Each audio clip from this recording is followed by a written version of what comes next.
कहानी की शुरुआत होती है हमारी मुख्य किरदार अंबर से, जो बेहतर जिंदगी के सपने लेकर अपने देश से अमेरिका पहुंची है। एक दिन उसे एक सस्ती और लड़कियों के लिए ही बनी हॉस्टल जैसी जगह का विज्ञापन दिखता है। वो सोचती है कि किराया भी कम है और थोड़ा सुकून भी मिलेगा, इसलिए वह तुरंत बैग उठा करके उस जगह पर पहुंच जाती है। वहां उसका स्वागत करता है मकान मालिक रेड, जो कहता है कि वह इस पुराने हॉस्टल को जल्द ही रीडेकोरेट करने वाला है। फिलहाल यहाँ सिर्फ दो लड़कियां रही है, अंबर और फ्रेजा।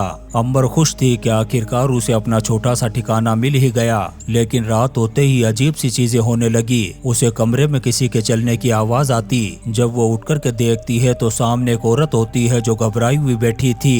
ऐसा लग रहा था कि जैसे वो किसी सदमे में हो। वो सोचती है कि शायद वो किसी टेंशन या दुख में है, इसलिए वो उस पर ज्यादा ध्यान नहीं देती। वो अपनी माँ की पुरानी तस्वीरें देखती है और बीते दिनों को याद करती है, लेकिन तभी उसे महसूस होता है कि जैसे किसी ने उसके कंधे पर हाथ रखा हो, लेकिन कमरे में कोई नहीं था। अगले दिन काम पर जाने के बाद जब वह फैक्ट्री छोड़ती है, तभी ऊपर की मंजिल पर उसे कुछ अजीब परछाइयां घूमती नजर आती है। फैक्ट्री का मालिक सस्ते मजदूरों से काम करवाता है और बेहद घटिया व्यवहार करता है। अंबर तय करती है कि वह झूठे दस्तावेज बनवा कर के यहाँ से निकल जाएगी, पर एजेंट 2 गुना ज्यादा पैसे मांगता है। शाम को जब वह अपने रिश्तेदार के घर जाती है तो वहाँ उसे एक नई नौकरी का ऑफर मिलता है। वो उसे कहते हैं कि आइडेंटिटी कार्ड अपने साथ में रखना, लेकिन अंबर की परेशानी वो समझ नहीं पाते। पैसे की तंगी के कारण वह मकान मालिक रेड से बात करती है, शायद वो पैसे वापस दे दे ताकि वह नकली आईडी बनवा सके, पर रेड कह देता है कि पैसा तो कमरे की रिपेयरिंग में लग गया।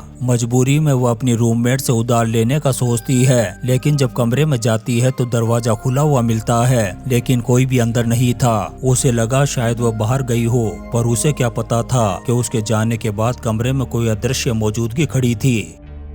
कुछ देर बाद अंबर को एक पुराने लकड़ी के बक्से में हलचल महसूस होती है, मगर तभी वह नींद से जाग जाती है। पता चलता है कि यह सब एक बुरा सपना था। पैसे की कमी से परेशान होकर के वह मालिक से एडवांस मांगती है, मगर वो मना कर देता है। फिर कहता है कि अगर तुम चाहो तो मैं मदद कर सकता हूँ, पर भूलना मत, जब जिंदगी में कुछ बनो तो मुझे याद जरूर रखना। अंबर सोचती है कि चलो कोई तो साथ दे रहा है और पैसे लेकर के खुशी खुशी लौटती है। रात में सड़क पर चलते हुए उसे लगता है कि जैसे कोई उसके पीछे चल रहा हो। वो मुड़ कर के देखती है, लेकिन कोई भी नहीं था। तभी स्ट्रीट लाइट झपकती है और माहौल डरावना हो जाता है। वो तेज कदम चलती है और हॉस्टल लौट आती है। वहाँ वो एक आदमी को देखती है जो दरवाजे की मजबूती जांच रहा था, जिससे उसे पता चलता है कि हॉस्टल में रेड अकेला मर्द नहीं है। अंबर ध्यान नहीं देती और सीधे अपने कमरे में चली जाती है, लेकिन तभी उसे बाहर किसी के दौड़ने की आवाज सुनाई देती है। अचानक से गलियारे की बत्तियां बुझ जाती है और दरवाजे पर किसी के जोर से थपथपाने की आवाज आती है। जब वो बाहर जाकर के देखती है तो सब कुछ शांत था, मानो जैसे कुछ हुआ ही ना हो। अगले दिन 2 नई लड़कियां हॉस्टल में शिफ्ट होती है। अंबर को हैरानी होती है कि यह जगह तो सिर्फ महिलाओं के लिए है। फिर आखिर ये आदमी कौन है? रेड बताता है कि ये उसका बड़ा भाई है। दोनों मिलकर के इस बिल्डिंग को संभालते हैं। अंबर बात खत्म करके अपने कमरे की तरफ जाती है, तभी उसे ध्यान आता है कि रेड के कमरे का दरवाजा खुला है। वो उस रूम के अंदर चली जाती है और देखती है कि कमरा अजीब तरह के कीड़े मकोड़ों के सैंपल्स और तस्वीरों से भरा हुआ है। दीवार पर दोनों भाइयों के बचपन की तस्वीर भी टंगी हुई थी। तभी पीछे चल रहे पुराने रिकॉर्ड प्लेयर से कुछ अजीब सी पूजा पाठ जैसी आवाजें आती है। अंबर हेडफोन लगा कर के सुनती है। उसमें किसी सैक्रिफाइस या रिलीजियस रिचुअल जैसी बातें हो रही थी। तभी अचानक से उसकी नजर एक फोटो पर पड़ती है, वही डिब्बा जो उसने सपने में देखा था। उसी पल पीछे से कुछ गिरने की आवाज आती है। वो घबरा जाती है और फोटो फ्रेम नीचे गिर कर के टूट जाती है।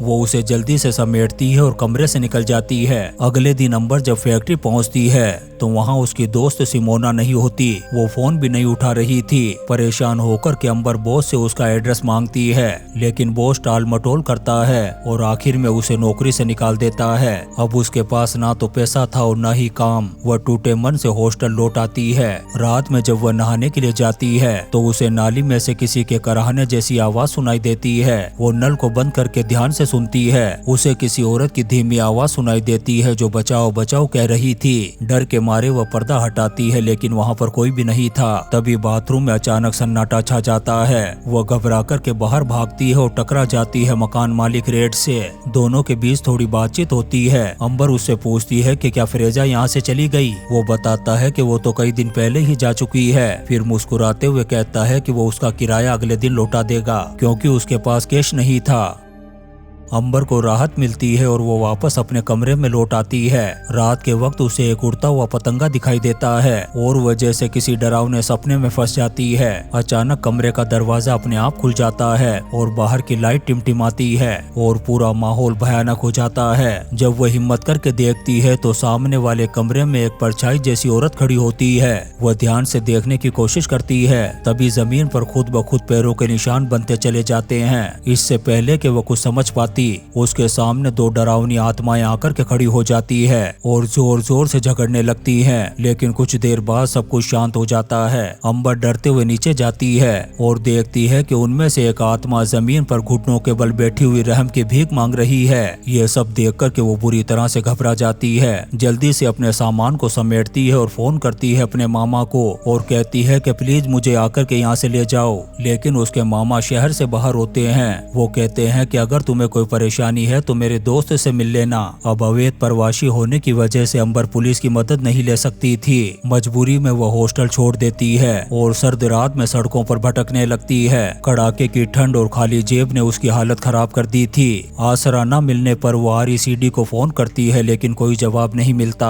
आखिरकार वो ठंड से बचने के लिए मेट्रो स्टेशन पर पहुंचती है, लेकिन जो मेट्रो हमेशा लोगों से भरी होती थी आज वहाँ अजीब सी खामोशी थी। अचानक से लाइटें झपकने लगी। तभी उसे महसूस हुआ कि वो यहाँ पर अकेली नहीं है। अंबर को लगता है कि वह मेट्रो में है, लेकिन अगले ही पल सब कुछ गायब, ना कोई यात्री ना कोई हलचल। जब वह पीछे मुड़ करके देखती है तो एक सीट पर उसकी माँ बैठी थी। तभी उसे एहसास होता है कि ये फिर से वही सपना है जो बार बार उसका पीछा कर रहा है। कुछ समय बाद मकान मालिक रेड पहुँचता है और उसे कहता है कि वह किराए के पैसे लाया है, लेकिन जल्दी की वजह से वो हॉस्टल में ही भूल गया। अंबर को भरोसा नहीं होता, लेकिन फिर भी वो उसके साथ हॉस्टल लौट आती है। रेड कहता है कि पैसे तुम्हारे कमरे में ही रखे हैं, लेकिन जब वह ढूंढता है तो वहाँ पर कुछ भी नहीं मिलता। जैसे जैसे वो शराब की बोतलें खत्म करता जाता है, अंबर को डर लगने लगता है कि कहीं ये मेरे साथ कुछ गलत ना कर दे। इससे पहले कि वो वहाँ से भागती, अचानक से एक रहस्यमय आदमी किन्स आ जाता है। दोनों मिलकर के अंबर को पकड़ लेते हैं और एक कमरे में कैद कर देते हैं। थोड़ी देर बाद बाहर से दस्तक की आवाज आती है।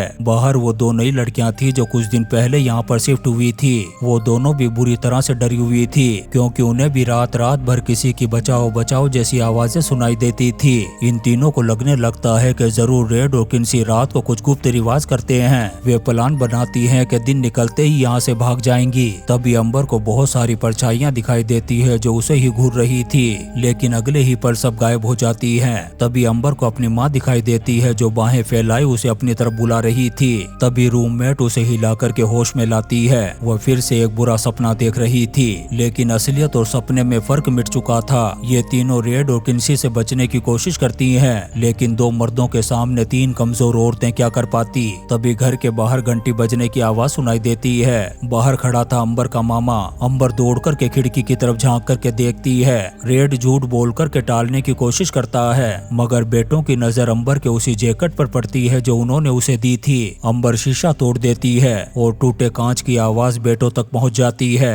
वो अंदर घुस जाते हैं और अंबर को ढूंढ निकालते हैं, लेकिन तभी एक जोरदार धमाका होता है और सब कुछ गड़बड़ हो जाता है। रेड और उसका भाई अंबर को पकड़ लेते हैं और एक दीवार जैसी जगह पर ले जाते हैं और उसे लकड़ी के पट्टों पर बांध दिया जाता है। तभी अचानक से एक दरवाजा खुलता है जो बहुत ज्यादा पुराना था। उसके पीछे से एक विशाल प्रेत आत्मा जैसी आकृति बाहर आती है। उसके ठंडे हाथ धीरे से अंबर के गालों को छूते हैं और अंबर फिर से उसी बुरे सपने में पहुंच जाती है जहां उसकी माँ खून से सनी आंखों से उसे देख रही थी। माँ के ठंडे हाथ उसकी गर्दन को पकड़ करके दबाने लगते हैं। अंबर की सांसें रुकने लगती है, लेकिन तभी अचानक से झटके से वह जागती है। पसीने से भीगी, सांसें तेज, लेकिन आसपास कुछ नहीं, सब कुछ गायब था। वो सोचने लगती है कि आखिर वो रहस्यमय डिब्बा आया कहाँ से और ये दोनों भाई क्यों औरतों को सेक्रीफाइस कर रहे हैं। दरअसल 1963 में कुछ आर्कियोलॉजिस्ट को एक अंडरग्राउंड में ये पत्थर का बॉक्स मिला था। बाद में वो बॉक्स इन दोनों भाइयों के पिता के हाथ लग गया था। कहा जाता है कि अगर कोई इसकी बलि चढ़ा दे तो बलि देने वाला अमर हो जाता है, इसलिए इनके पिता ने अपनी ही पत्नी को सेक्रीफाइस कर दिया और किन्सी उसी रिवाज को आगे बढ़ा रहा है। लेकिन तभी रेड को डाउट हुआ और उसने अपने भाई को बाहर देखने के लिए भेजा। अम्बर ने मौका देख कर के हमला कर दिया, मगर एक ताकतवर मर्द के सामने वो क्या कर सकती थी। किन्सी उसे जान से मार पाता, इससे पहले ही उसकी रूममेट ने आकर के उसे बचा लिया। फिर दोनों ने मिलकर के किन्सी को मौत के घाट उतार दिया। आखिरी सीन में अम्बर जैसे जाने लगती है, वो सोचती है कि वो जिंदा कैसे हो गई और उसके पैर भी ठीक हो गए थे, शायद वो वहीं रह गया और ये शराब फिर से शुरू हो गया। तो क्या तुम उस बॉक्स को खोलने की हिम्मत करोगे? और इसी सीन के साथ ये शानदार movie no one gets out alive खत्म हो जाती है। दोस्तों, हम आपके लिए ऐसी ही इंटरेस्टिंग मूवीज एक्सप्लेन करते रहेंगे, तो आप चैनल को सब्सक्राइब जरूर करें और लाइक और कमेंट्स भी करें। Thank you.